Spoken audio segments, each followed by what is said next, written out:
Chapter 20, The Oversoul as Saucer. There is building in global society an increasingly intense expectation of the intervention into human history by UFOs. It is very similar in tone to the build-up of messianic expectation in the Hellenistic world in the several centuries preceding the birth of Christ. The leaders of Roman society may have been caught off guard by the appearance of Christ, but they had no one to blame but themselves, since millions of people in the ancient world were expectantly awaiting some kind of Messiah. So today, science and government pooh-pooh the idea of world contact with the UFOs, while the contact cults grow ever larger and more insistent that contact is about to occur. Imagine, therefore, what you may never have seriously imagined before.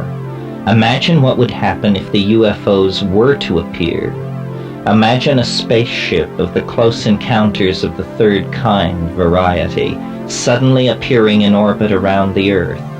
Television and mass media would carry its image to every man, woman, and child on the planet. Governments would be paralyzed. Science would be helpless to explain where it came from or how it got here. Millenarian hysteria would break out everywhere. The UFO would be hailed as savior and denounced as Antichrist. The end of the world would appear imminent, and all this would occur before the contact was more than a visual image. Then the UFO would begin its revelation. Vast displays of beneficent power can be expected. Perhaps it would mysteriously neutralize all weapons of mass destruction, or it might use some sort of ray to cure all terrestrial cancer. Whatever it does, one may be sure that its actions will be impressive. Its actions will convert millions to the UFO religion in a space of hours. Indeed, its actions will be specifically designed to overwhelm us with the reality of its power and presence. That will close the first stage of the revelation. The second stage will be the teachings. Telepathically imparted, the specifics of the teachings cannot be anticipated, but they will urge love, voluntary simplicity, concern for one another, renunciation of war, perhaps renunciation of the destructive application of science. Whatever the teachings, the UFO will promise immense reward to those who follow them and dire consequences for those who do not. And the teachings will be delivered in so poetically perfect a way, so rich in understanding and appealing nuances, that no one will doubt their origin in a being wise and good and immensely superior to ourselves. The delivery of the teachings will set the stage for the third and last and most shocking phase of the revelation, the departure. The saucer, promising vaguely to return, will simply disappear. The entire process could take less than a month. If this seems a short time, recall that the entire public career of Christ lasted only 3 years. Christ's career occurred in a world where information could move no faster than a horse's gallop. Yet 3 years in one small part of the world was all that was necessary to launch a world religion that was vital for 1,500 years. In a world of electronic communication, the impact of the saucer's arrival, miracles, teaching, and departure would be incalculable, even if it all occurred within a month. The saucer would leave in its wake a science utterly unable to provide any answers to the important questions concerning what had gone on. The vast majority of people would be fanatical converts to the teachings of the saucer, and any institution in opposition to those teachings could expect to be swept away almost overnight.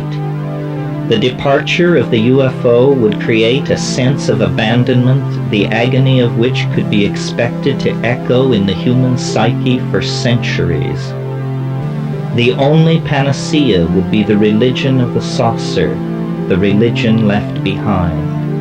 Science would be discredited and soon abandoned in favor of 1,000 or more years of exegesis of the Saussurian message.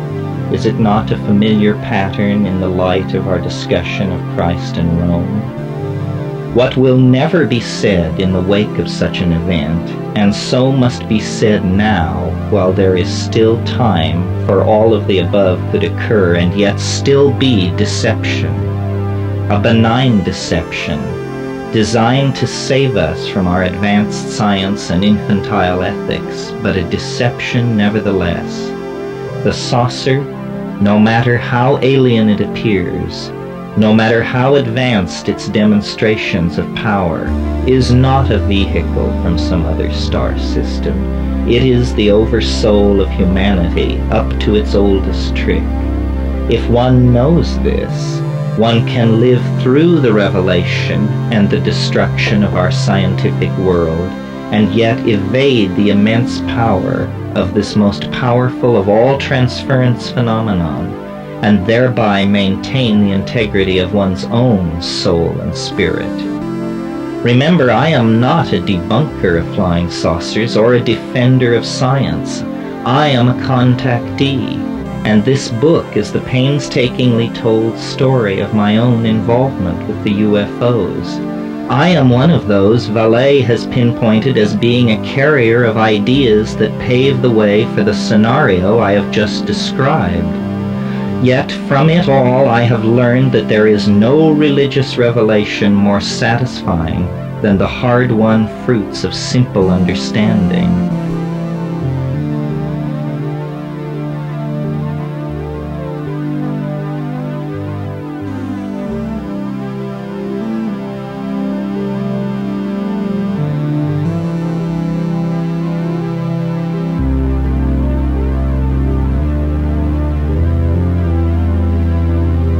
And there is no liberation to compare with freeing oneself from the illusions and delusions of the age in which one lives. I reached these conclusions through my use and familiarity with psilocybin and other psychedelic drugs. They immerse their user in the world of the Oversoul and make one privileged to at least a part of its mechanics of operation. They allow a private dialogue with the Oversoul that is outside the context of the struggle between science and revelation, that leaves no choice between the alienation of the rationalist and the tired formulas of the fanatic believer.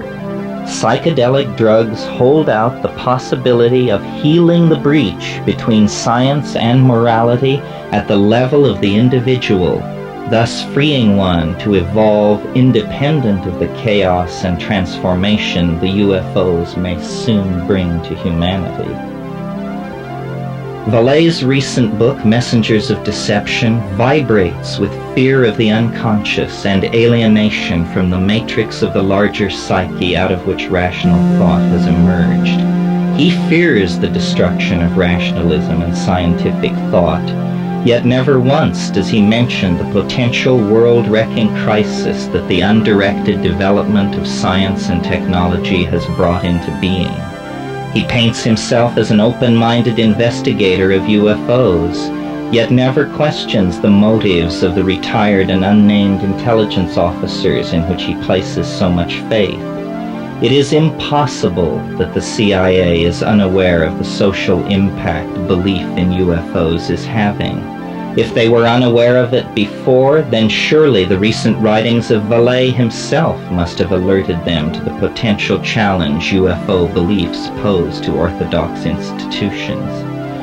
Based on Wallace's own ideas of an informational struggle between rational and irrational elements, how was he able to ignore the possibility that the mutilations which he is so eager to connect with UFOs are nothing more than a government agency's clumsy attempt to discredit the genuine UFO phenomenon? It is a typical method of the intelligence community to discredit human groups it opposes by faking atrocities in such a way that they appear to have been committed by the group whose discrediting is sought. Wallace gives examples of this but never suspects that some government agency might be using this technique to impede the transfer of loyalties from political institutions to the UFOs. He mentions the proximity of animal mutilations to high-security government installations, but never suggests this might be because such installations are the source of these mutilations.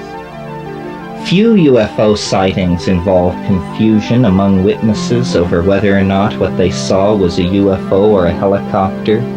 Yet in the animal mutilation cases, many witnesses insist a helicopter was involved. Wallace is at pains to say no physical evidence of a UFO has ever been collected, yet later he passes over the fact that a quite ordinary surgical scalpel was found at one cattle mutilation site. It seems possible to me that some people in government have read Wallace and are familiar with his theories regarding UFOs as a factor introducing shifts in belief systems and institutional loyalties on a global scale.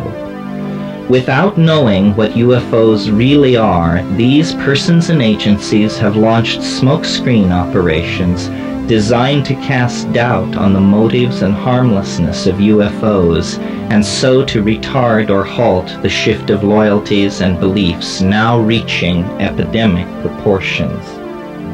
I suspect that Wallace's book may be the opening shot in a media war whose purpose will be to connect the occult, right-wing fanaticism, and animal mutilations to the UFO, all in an effort to cast doubt on the vast power and benign intent of the saucer phenomenon.